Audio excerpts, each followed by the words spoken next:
Hello friends, welcome to மக்கள் இ சேவை YouTube channel.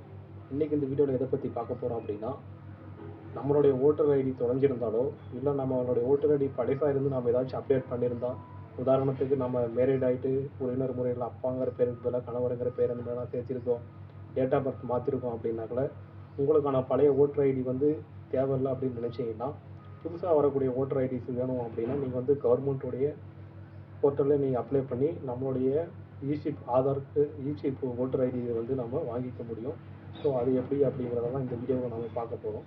அதுக்கு நீங்கள் முதல்ல உங்களுடைய கூகுள் க்ரோம் ஓப்பன் பண்ணிக்கோங்க. ஓப்பன் பண்ணிக்கிட்டு இந்த ஓட்டர் சர்வீஸ் போர்ட்டல் அப்படின்னு டைப் பண்ணிக்கோங்க. டைப் பண்ண உடனே உங்களுக்கு ஹோம் பேஜ் ஃபஸ்ட்டு இந்த மாதிரி தான் வரும். இதில் ஓட்டர்ஸ் இசிஐ அப்படிங்கிறதுக்கு பிறகு இந்த லிங்கை கிளிக் பண்ணிங்க அப்படின்னா உங்களுக்கு இதுக்கு இந்த மாதிரி ஹோம் பேஜுக்குள்ளே வந்துடும். ECI net voter service portal அப்படின்னு சொல்லி இதுக்குள்ளே நீங்கள் பார்த்தீங்கன்னா சைன்அப் பண்ணி வச்சுருக்கணும். சைன்அப் பண்ணிட்டீங்க அப்படின்னாக்குள்ள உங்களுக்கான ஹோம் பேஜஸ் இந்த மாதிரி தான் இருக்கும். யூசர் நேம் இடத்துல மொபைல் நம்பர் போட்டிங்கன்னா சென்ட் ஓடிபி பார்த்தீங்கன்னா உங்களுக்கு ஒரு ஓடிபி சென்ட் ஆகும். ஸோ அதை நீங்கள் அந்த இடத்துல போட்டிங்க அப்படின்னா உங்களுக்கு லாகின் ஆகிடும். ஸோ லாகின் ஆனதுக்கப்புறம் நம்மளுடைய ஓட்டர் ஐடி தொலைஞ்சிருச்சு இல்லை உடஞ்சிருச்சு இல்லை ஏதாச்சும் அப்டேட் பண்ணியிருக்கோம், பழைய ஓட்டர்ஸ் ஐடி தேவையில்லை அப்படின்னாங்கள புதுசாக நம்மளுக்கு ஓட்டர் ஐடி இப்போ நியூ ட்ரெண்டிங்கில் இருக்கிற மாதிரி ஓட்டர்ஸ் ஐடி வேணும் அப்படிங்கிறவங்களுக்கான தான் எப்படின்றத பார்க்க போகிறோம். அதுக்கு நீங்கள் முதல்ல பார்த்தீங்கன்னா இந்த ஃபார்ம் 8 அப்படின்னு சொல்லிட்டு வரும் பாருங்கள், correction of entire fill form 8 அப்படின்னு சொல்லிட்டு. ஸோ இந்த ஃபார்ம் 8 தான் நீங்கள் ஃபில் பண்ணணும். இந்த ஃபார்ம் 8 கொடுத்தீங்க அப்படின்னாக்கல நீங்கள் செல்ஃப் அப்படின்னாக்கல உங்களுடைய ஓட்டர் ஐடியை நீங்கள் மாற்ற போகிறீங்களா, இல்லை உங்கள் ஃபேமிலியிலையோ உங்கள் ரிலேஷன்லையோ இல்லை கஸ்டமர்ஸ் யாருக்காச்சும் ஓட்டர் ஐடி மாற்ற போகிறீங்கன்னா நீங்கள் அதர் எலக்டர்ஸ்னு இருக்கு பாருங்கள், இங்கே கொடுத்துருங்க. இந்த அதர் எலக்டர்ஸ் கொடுத்துட்டு அவங்களுடைய ஓட்டர் ஐடி நம்பர் போடுங்க. இப்போ உதாரணத்துக்கு பார்த்தீங்கன்னா அதர் எலக்டர்ஸில் நான் ஒருத்தருடைய ஓட்டர் ஐடி நம்பர் போடுறேன். இதை போட்டு சப்மிட் அப்படின்ற ஆப்ஷன் கொடுத்துட்டீங்க அப்படின்னாக்கல அவங்களுடைய நேம், ரிலேஷன் நேம் இதெல்லாம் வந்துடும். இது சரியாக இருந்த பட்சத்தில் நீங்கள் ஓகே அப்படின்னு சொல்லி கொடுத்தீங்கன்னா இந்த இடத்துல என்ன ரீசனுக்காக நீங்கள் ஓட்டர் ஐடிஸ் போடுறீங்க அப்படின்னு சொல்லி கேட்கும். ஷிஃப்டிங் ஆஃப் ரெசிடென்சி அப்படின்னாக்கல நீங்கள் தொகுதி மாறி இருக்கிறீங்களா இல்லை அட்ரஸ் ஏதாவது சேஞ்ச் பண்ணிக்கிறீங்களா அப்படிங்கிறதுக்கான ஆப்ஷன் இது. கரெக்ஷன் ஆஃப் என்டையர்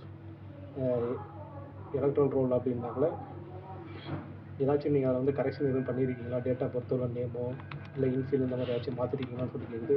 நமக்கு அதெல்லாம் தேவையில்லை அப்படின்னால issue of replacement EPIC without correction இருப்பாருங்க. நான் எந்த ஒரு கரெக்ஷனும் பண்ணலை, பட் எனக்கு என்னுடைய காலை ரீப்ளேஸ்மெண்ட் பண்ணி கொடுங்க அப்படின்னு சொல்லி கேட்குறோம். ஸோ அதனால் இந்த ஆப்ஷனை நம்ம கிளிக் பண்ணிட்டு ஓகே கொடுக்குறோம். ஓகே கொடுத்தோடனே பார்த்தீங்கன்னா இந்த இடத்துல அப்படியே வந்துடும். நம்ம ஏற்கனவே இருக்கக்கூடிய டீட்டெயில்ஸ் எல்லாம் வந்துடும். இதை நீங்கள் எதுவுமே பண்ண தரோம் அப்படியே நெக்ஸ்ட்டு கொடுத்துட்டே வந்துருங்க. இந்த இடத்துல பார்த்தீங்கன்னா application for issue of replacement EPIC without correction இருக்குது பாருங்கள், இந்த இடத்துல நீங்கள் கொடுக்கணும். என்னோடய இது உடஞ்சி போச்சு லாஸ்ட் அப்படின்னாக்கல, தொலைஞ்சிருச்சு, மிஸ் ஆகிடுச்சு லாஸ்ட் அப்படின்னாக்கல நீங்கள் போலீஸ்கிட்ட கம்ப்ளைண்ட் பண்ணியிருக்கோம். ஸோ அதுக்கான எஃப்ஐஆர் காப்பி நம்ம எல்லாத்துக்கும் அப்லோட் பண்ணுற மாதிரி இருக்கும். இந்த மாதிரி எஃப்ஐஆர் காப்பி போலீஸ்கிட்ட போகிறது இதெல்லாம் எதுவுமே தேவையில்லை அப்படிங்கிற பட்சத்தில் பார்த்தீங்கன்னா இந்த தேர்ட் ஆப்ஷனை கிளிக் பண்ணிடுவோம். கிளிக் பண்ணிட்டு தான் நம்ம எந்த ஒரு ஃபைலுமே சப்போர்ட்டிவ் ஃபைல் நம்ம அப்லோட் பண்ண தேவையில்லை. ஸோ அந்த மூணாவது ஆப்ஷனை கொடுத்துட்டு நெக்ஸ்ட் அப்படிங்கிற ஒரு ஆப்ஷனை கொடுத்துட்டு பிளேஸ் இருக்குது பார்த்தீங்கன்னா, அந்த பிளேஸ்ன்ற இடத்துல பார்த்தீங்கன்னா நீங்கள் எந்த ஏரியாவோ அந்த ஏரியாவை இந்த இடத்துல பிளேஸ்ன்ற இடத்துல மட்டும் போட்டுருங்க. ஸோ இந்த இடத்துல நீங்கள் பிளேஸ் அப்படிங்கிறத போட்டு நெக்ஸ்ட் அப்படின்ற ஒரு ஆப்ஷன் கொடுங்க. ஆப்ஷன் கொடுத்தோடனே உங்களுக்கான கேப்சா நீங்கள் டைப் பண்ணிவிட்டு ஃபார்ம் சப்மிட் பண்ணுற மாதிரி இருக்கும். ஸோ உடனே இங்கே இருக்கிற கேப்சா கரெக்டாக பார்த்து போட்டுருங்க. போட்டுட்டு ப்ரிவியூ அண்ட் சப்மிட் அப்படிங்கிற ஒரு ஆப்ஷன் இருக்கு, இதை கொடுங்க. இதை கிளிக் பண்ண உடனே நீங்கள் ஃபில் பண்ண ஃபார்மோடைய டீட்டெயில்ஸ் எல்லாமே உங்களுக்கு இந்த இடத்துல ஷோ ஆகிடும். எல்லாம் கரெக்டாக இருக்குது, சரியாக இருக்குது அப்படின்னாக்கல இங்கே இசைன் அண்ட் சப்மிட் அப்படிங்கிற ஒரு ஆப்ஷன் கொடுங்க. இல்லை இதை நான் கொஞ்சம் சேஞ்சஸ் பண்ணணும், ஃபார்ம் ஃபில் பண்ணதில் கொஞ்சம் கரெக்ஷன் இருக்குது அப்படின்னா கீப் எடிட்டிங் அப்படிங்கிற ஆப்ஷன் கொடுத்துருங்க. எல்லாமே சரியாக இருக்கிற பட்சத்தில் இசைன் அண்ட் சப்மிட் இந்த ஆப்ஷனை நீங்கள் கிளிக் பண்ணிவிடுங்க. கிளிக் பண்ண உடனே are sure you want to submit this ஃபார்ம்னு சொல்லி கேட்குது. இந்த ஃபார்மை நம்ம ஏற்றுக்கலாமான்றாங்க. அதுக்கு நீங்கள் ஓகே அப்படின்னு சொல்லிட்டு எஸ் கொடுத்துருங்க. எஸ் கொடுத்துட்டீங்க அப்படின்னா உங்களுக்கு அடுத்து பார்த்தீங்கன்னா ஆதாரோடைய இசைன் ஃபில் பண்ணுற மாதிரி இருக்கும். அதனால் பார்த்தீங்கன்னா இந்த இடத்துல உங்களுடைய ஆதார் நம்பர்ஸ் என்னவோ அதை நீங்கள் போட்டுருங்க. ஆதார் நம்பர் போட்ட உடனே நீங்கள் கெட் ஓடிபி பாருங்கள், இந்த ஓடிபி கொடுத்துட்டீங்க அப்படின்னா உங்களுக்கு ஆதார் ஓடிபி சென்ட் ஆகிடும். அந்த ஓடிபி ஆதார் ஓடிபி இந்த இடத்துல போட்டுட்டு ஐ ஆர்பிளி ஸ்டேட் தட் பாருங்கள், இந்த டிக் பாக்ஸ் இதை டிக் பண்ணிவிட்டு இந்த இடத்துல சப்மிட் அப்படிங்கிற ஆப்ஷன் கொடுத்துட்டீங்க அப்படின்னா உங்களுக்கான ஃபார்ம் சப்மிட் ஆகிடும். ஸோ இது சப்மிட் ஆன பட்சத்தில் பார்த்தீங்கன்னா உங்களுக்கு மாவட்ட தேர்தல் அலுவலகத்துலேருந்து பார்த்தீங்கன்னா உங்களுடைய ஃபார்மை வெரிஃபை பண்ணிவிட்டு உங்களுக்கான புது கார்டை பார்த்தீங்கன்னா ரீப்ரிண்ட் போட்டு உங்களுக்கு போஸ்டரில் அனுப்பி வச்சுருவாங்க.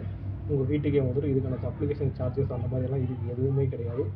ஸோ நீங்கள் உங்களுடைய பழைய ஓட்டர்ஸ் ஐடியை மாற்றணும், அப்படி புதுசாக இருக்கிற மாதிரி வேணும் அப்படின்னா நீங்கள் இப்படி தான் ஃபார்ம் சப்மிட் பண்ணுற மாதிரி இருக்கும். Okay, thank you.